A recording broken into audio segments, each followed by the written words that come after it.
Assalamualaikum anak-anakku sekalian. Bagaimana kabar kalian hari ini? Bu Yuni harap kalian senantiasa sehat dan semangat ya. Di masa pandemi ini kita haruslah belajar dari rumah.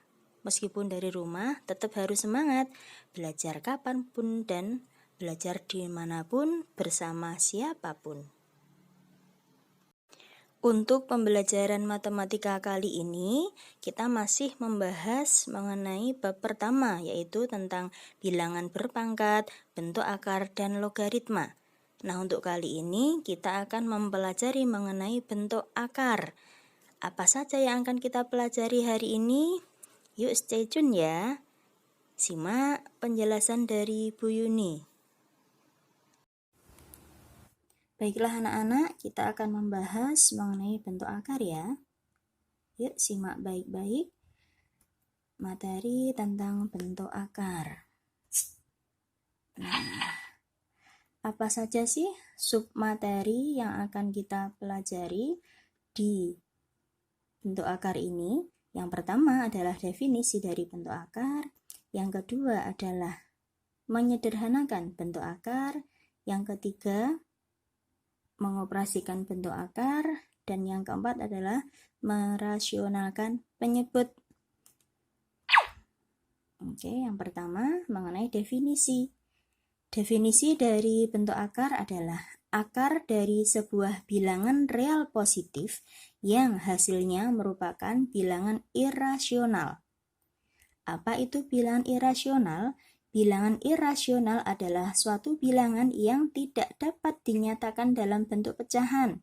Umumnya dinyatakan dalam A per B, kalau pecahan itu anak-anak. Nah, di sini disajikan contoh. Ada contoh-contoh. Nah, ada contoh yang merupakan bentuk akar, ada contoh yang bukan merupakan bentuk akar. Yang pertama adalah akar 4. Nah, kita tahu bahwa akar dari 4 berapa anak-anak? 2 ya. Nah, apakah akar 4 ini merupakan suatu bentuk akar? Nah, bukan bentuk akar. Mengapa? Why? Kok dia dikatakan bukan bentuk akar? Ayo, seperti definisi awal. Karena hasil dari akar 4 adalah 2. Yang mana 2 itu bisa dinyatakan dalam bentuk pecahan, yaitu 2/1. Sehingga akar 4 bukan merupakan bentuk akar. Karena 2 sendiri bukan merupakan bilangan irasional. Oke. Kemudian contoh berikutnya adalah akar 3. Nah, akar 3 jika dihitung hasilnya adalah 1,7320508075688 bla bla bla bla. Nah, apakah dia merupakan bentuk akar? Iya, akar 3 merupakan bentuk akar. Mengapa kita bisa menyebut akar 3 itu suatu bentuk akar? Karena nah ini, karena hasil akarnya merupakan bilangan irasional yang mana 1,7320508 bla bla bla bla tersebut tidak dapat kita nyatakan dalam bentuk pecahan. Berikutnya, di sini ada beberapa akar. Nah, kita analisis bersama ya. Manakah yang merupakan bentuk akar dan manakah yang bukan merupakan bentuk akar. Yang pertama, akar 9. Nah, jelas ya akar dari 9 berapa anak-anak? 3. Nah, karena 3 itu bisa dinyatakan dalam bentuk pecahan yaitu 3/1, maka akar 9 bukanlah bentuk akar. Berikutnya akar 25. Akar 25. Sudah hafal ya dari SEM YS sudah mempelajari ini. Akar dari 25 berapa? 5. Nah, 5 juga bisa dinyatakan dalam bentuk pecahan. Maka akar 25 bukan merupakan bentuk akar. Selanjutnya adalah akar 5. Berapakah akar 5? 2,236067977 Nah, artinya karena hasil dari akar 5 tidak dapat kita nyatakan dalam bentuk pecahan, maka bisa disimpulkan bahwa akar 5 merupakan bentuk akar. Berikutnya akar 6. Sama dengan 0,44 94, 89, dan seterusnya. Nah, bisa menyimpulkan ya, akar 6 itu termasuk bentuk akar ataukah bukan. Oke, selanjutnya menyederhanakan bentuk akar. Nah, bagaimanakah cara menyederhanakan bentuk akar? Nah, tekniknya, caranya adalah dengan faktorisasi prima. Masih ingat ya faktorisasi prima? SD dulu kita sudah mendapatkannya. Nah, untuk menyederhanakan bentuk akar, kita mengingat mengenai bentuk kuadrat sempurna. Jadi, kesimpulannya, jika kita ingin menyederhanakan suatu bentuk akar, maka kita usahakan memunculkan bentuk kuadrat sempurna. Nah, untuk mereview, kuadrat sempurna itu yang bagaimana toh? Nah, ini ada akar A kuadrat. Berapa akar dari A kuadrat? Ya, A. Akar A pangkat 4, A pangkat 2. Akar A pangkat 6, A pangkat 3. Nah, dari 3 contoh ini, karena di awal bilangnya adalah kuadrat sempurna, maka usahakan bilangan yang berpangkat di dalamnya akar nanti, usahakan pangkatnya adalah pangkat genap. Jika akarnya nanti akar 2. Berikutnya masuk ke contoh penyederhanaan bentuk akar. Di sini ada akar 12. Nah, anak-anak, akar 12 ketika kita faktorisasi, hasilnya semacam ini. 12 dibagi 2, 6, lalu dibagi 2 lagi 3, 3. Oh, jadi akar 12 itu bisa dinyatakan dalam 2 pangkat 2 dikali 3. Lihat yang kuning-kuning ya. Nah, berikutnya 2 pangkat 2 kita tarik akar, hasilnya adalah 2. Kayak tadi yang di sini yang pangkat-pangkat genap tadi. Yang di sini ya pangkat-pangkat genap. Nah, sehingga 2 kuadrat jika ditarik akar sama dengan 2. Nah, yang 3 tetap di dalamnya akar. Jadi hasil dari akar 12 adalah 2 akar 3. Hasil sederhanaannya. Yang selanjutnya adalah akar 486. Sama anak-anak, untuk memudahkan difaktorisasi dulu aja. Akar 486 dibagi 2, hasilnya adalah 243. Kemudian kita bagi 3, hasilnya adalah 81, kemudian 81 dibagi 3, hasilnya 27, dibagi 3 lagi hasil 9, dibagi 3 lagi hasilnya 3. Oh, jadi akar 486 jika dinyatakan dalam pangkat, hasilnya adalah 2 kali 3. Nah, 3-nya sebanyak berapa anak-anak? Dihitung 2 ke 4, mau 3-nya sebanyak 5. Nah, karena kita di awal usahakan pangkatnya pangkat genap, maka 3 pangkat 5 bisa diuraikan jadi 3 pangkat 4 dan 3 pangkat 1. Selanjutnya, yang 3 pangkat 2 ini didapatkan dari akarnya 3 pangkat 4, yang 2-nya tetap di dalamnya akar, 3-nya juga tetap di dalamnya akar. Sehingga jika dihitung 3 pangkat 2 berapa? 6 apa 9? Ya 9 lah. Kemudian 2 kali 3, 6. Jadi akar 486 itu sama dengan 9 akar 6. Oke, selanjutnya mengenai operasi pada bentuk akar. Di sini nanti ada operasi apa saja, yuk kita simak. Yang pertama adalah operasi penjumlahan. Nah, untuk penjumlahan pada bentuk akar nanti harus hati-hati. Bentuk akarnya haruslah bentuk akar yang sejenis. Artinya apa sejenis? Kalau akar 2 itu bisa dijumlahkan dengan akar 2. Kalau akar 5 juga bisanya dijumlahkan dengan akar 5. Dan seterusnya. Yang akarnya sama ya anak-anak. Nah, bisa dinyatakan seperti ini. Ada A akar B ditambah C akar B. Nah, cara mengoperasikannya, yang luar akar tambahkan dengan luar akar sehingga A ditambah C. Lalu akarnya tetap akar B. Hati-hati tetap akar B ya, bukan 2 akar B. Anggap saja A kali onde-onde ditambah C kali onde-onde. Apakah nanti hasilnya pisang goreng? Kan nggak mungkin, tetap aja hasilnya adalah onde-onde. Onde-onde tadi disebutkan dengan apa? Yaitu akar B. Begitu ya. Berikutnya untuk pengurangan. Nah, pengurangan juga sama prinsipnya dengan penjumlahan. Bentuk akarnya haruslah yang sejenis. Nah, berarti bentuk akarnya juga haruslah sama. Ada A akar B dikurangi C akar B, hasilnya sama dengan penjumlahan.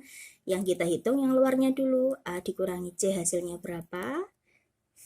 Kemudian bentuk akarnya tetap ya. Nah, onde-onde dikurangi onde-onde tetap aja hasilnya onde-onde, nggak mungkin jadi gedang goreng.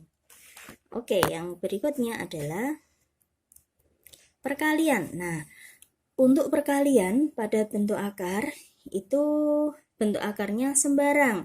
Artinya bagaimana, Bu? Nah, artinya sembarang di sini bentuk akarnya bisa sama, berbeda pun tidak masalah. Nah, itu untuk perkalian. Nah, kalau kita tuliskan ada A akar B tambah C akar D. Nah, hasilnya anak-anak, cara mengoperasikannya sama, yang di luar akar kita kalikan dengan yang di luar akar, berarti A dikali C. Selanjutnya, yang di dalam akar dikalikan dengan yang di dalam akar, berarti B dikali D. Itu untuk perkalian. Bentuk akarnya bebas, sama boleh, tidak sama juga nggak apa-apa. Yang selanjutnya anak-anak yaitu pembagian. Nah, untuk pembagian prinsipnya sama dengan perkalian ya. Bentuk akarnya juga sembarang. Nah, seperti ini. Ada A akar B, kita bagi dengan C akar D. Nah, cara membaginya sama anak-anak. Yang di luar akar dibagi dengan yang di luar akar, yang di dalam akar dibagi dengan yang di dalamnya akar. Lalu, selanjutnya adalah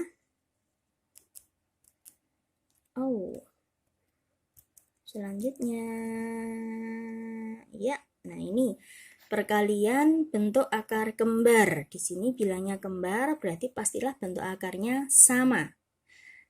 Bisa dituliskan akar A dikali akar A sama dengan A.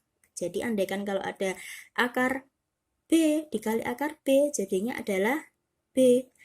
Akar 2 kali akar 2 hasilnya juga 2.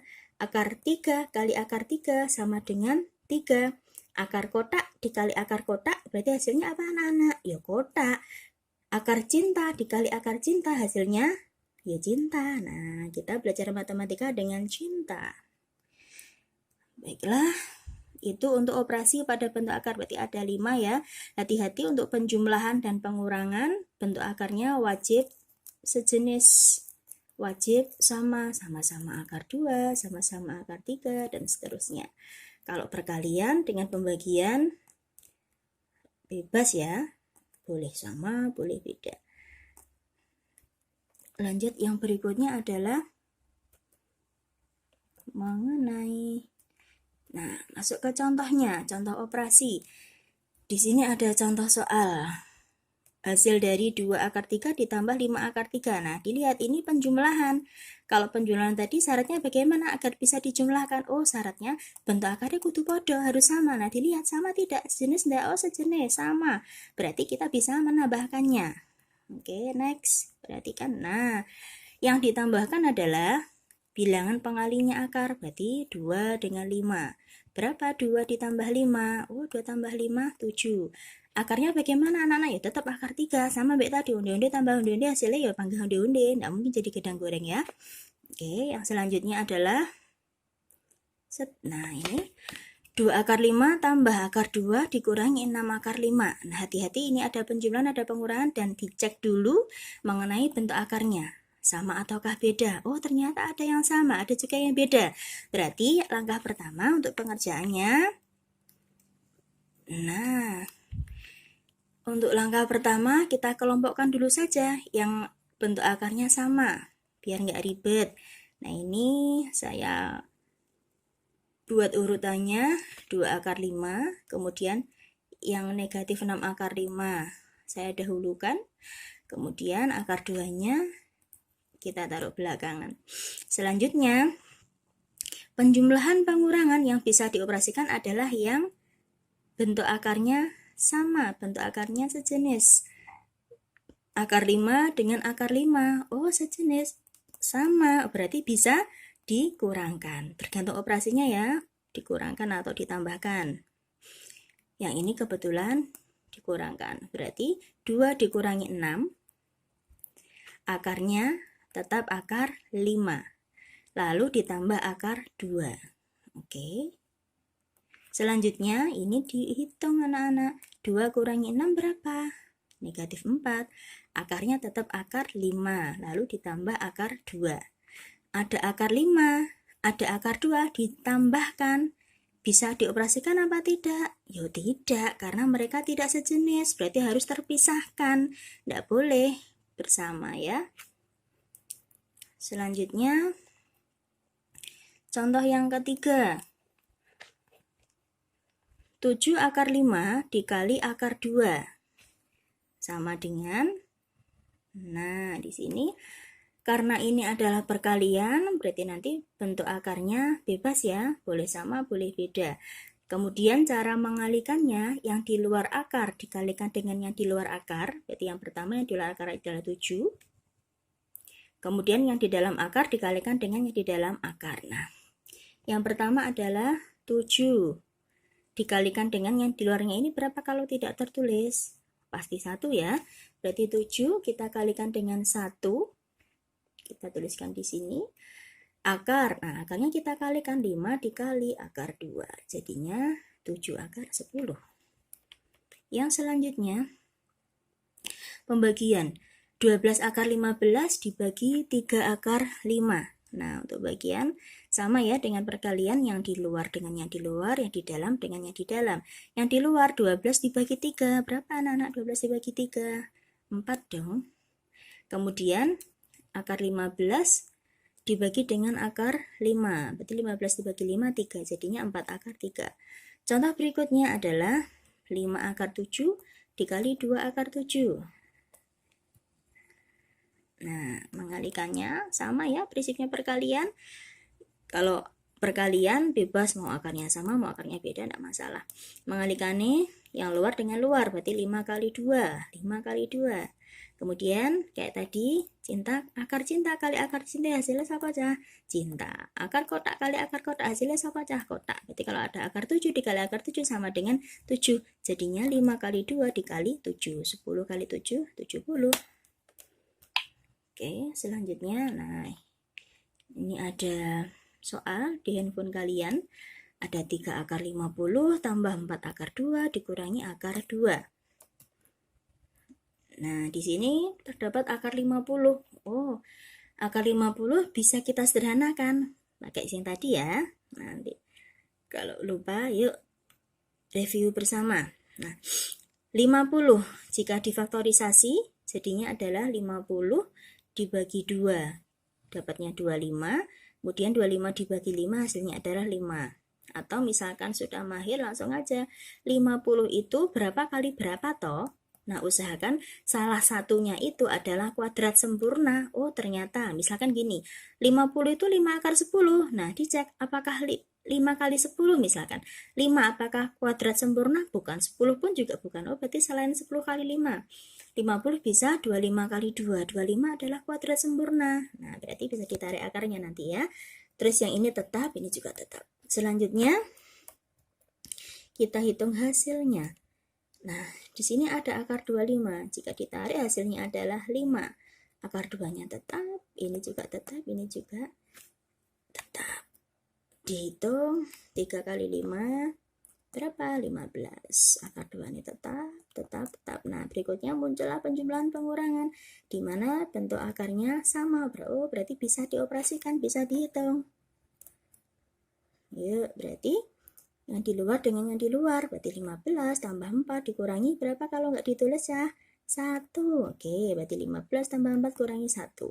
Akarnya tetap akar 2, tetap akar undi-undi ya, nggak jadi pisang goreng. Lalu dihitung biasa, 18 tambah 4, 15 tambah 4 kurangi 1, 18, akarnya tetap akar 2. Oke, Demikian anak-anak pembahasan dari Bu Yuni untuk pertemuan kali ini. Nah, untuk merasionalkan penyebut akan kita pelajari di di pertemuan berikutnya ya. Oke, tetap semangat meskipun kita belajar dari rumah, belajar kapan saja, belajar di mana saja dan dengan siapa saja. Oke, demikian. Saya akhiri. Wassalamualaikum warahmatullahi wabarakatuh.